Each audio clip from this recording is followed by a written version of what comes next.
এখানে দাঁড়িয়ে থাকবে না, এভাবে হাসতে থাকবে না, এটা বলতে থাকবে না। তো এই রকম কথাগুলো আমরা আমাদের ডেইলি লাইফে প্রায়শই শুনে থাকি। তো এই কথাগুলোকে আমরা ইংরেজিতে ঠিক কিভাবে বলবো, আজকের এই ক্লাসে আমি তোমাদেরকে সেটাই শেখাবো।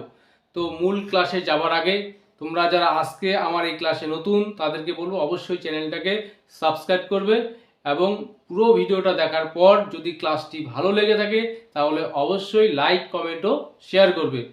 তো যেই কথাটা বলছিলাম, এখানে দাঁড়িয়ে থাকবে না,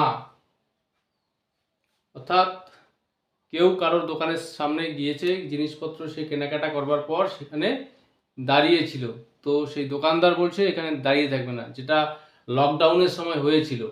তো এখানে জিনিসপত্র কিনেছেন, এখন বাড়ি চলে যাবেন, অর্থাৎ এখানে দাঁড়িয়ে থাকবেন না। তার মানে এই কথাটির মধ্য দিয়ে দোকানদার লোকটিকে এটা বলে নাই যে দাঁড়াবেন না, অর্থাৎ দাঁড়িয়ে জিনিসপত্র কেনা যাবে না সেটা বলেনি, অর্থাৎ যে দাঁড়ানোর বিষয়টা এটাকে কন্টিনিউ করা যাবে না। ঠিক এই রকম সিচুয়েশনে আমরা এই সেন্টেন্সটাকে বলবো, এখানে দাঁড়িয়ে থাকবে না। তো এই সেন্টেন্সটা প্রেজেন্ট টেন্সে রয়েছে এবং ইম্পেরেটিভ সেন্টেন্সের মধ্যে রয়েছে। তো এবং সেন্টেন্সটা নেগেটিভ সেন্টেন্স, সো এখানে শুরুতে আমাদেরকে ডু নট নিয়ে আসতে হবে। ডু নট বলতে পারি বা আমরা ডোন্ট, ডু নট কিপ, এই ভার্বটিকে আমরা এখানে রাখবো। ডু নট কিপ কি করে থাকবে না, দাঁড়িয়ে থাকবে না, so do not keep standing, এখানে দাঁড়িয়ে থাকবে না, do not keep standing here. তো এখানে যেহেতু কিপ একটি ভার্ব, তো যেহেতু সেকেন্ড টাইম আরেকটি ভার্ব চলে আসছে, আমরা জানি পাশাপাশি দুটি ভার্ব থাকতে পারে না, যার জন্য একটি ভার্বের সঙ্গে এখানে পার্টিসিপল করা হচ্ছে। সো এখানে so do not keep standing here, এখানে দাঁড়িয়ে থাকবে না। তো নেক্সট যে সেন্টেন্সটি, এইভাবে হাসতে থাকবে না, অর্থাৎ তার হাসাটা স্বভাব বাড়ির লোকেরা জানে, বাড়িতে কিছু গেস্ট আসবে, তো তার আগেই তাকে তো সাবধান করে দেওয়া হচ্ছে বা উপদেশ দেওয়া হচ্ছে যে এইভাবে হাসতে থাকবে না মানুষের সামনে। সো একই রকম ভাবে বলতে হবে ডু নট বা ডোন্ট কিপ লাফিং, LAUGH লাভ, তার সঙ্গে ING অ্যাড করতে হবে। ডোন্ট কিপ লাফিং লাইক দিস, এইভাবে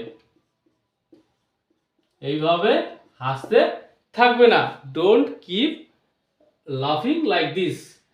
চিৎকার করতে থাকবে না, ঠিক সেম আগেরটির মতো, ডোন্ট অথবা ডু নট কিপ শাউট, চিৎকার করা, সো এখানে বলতে হবে শাউটিং, ডোন্ট কিপ শাউটিং, চিৎকার করতে থাকবে না।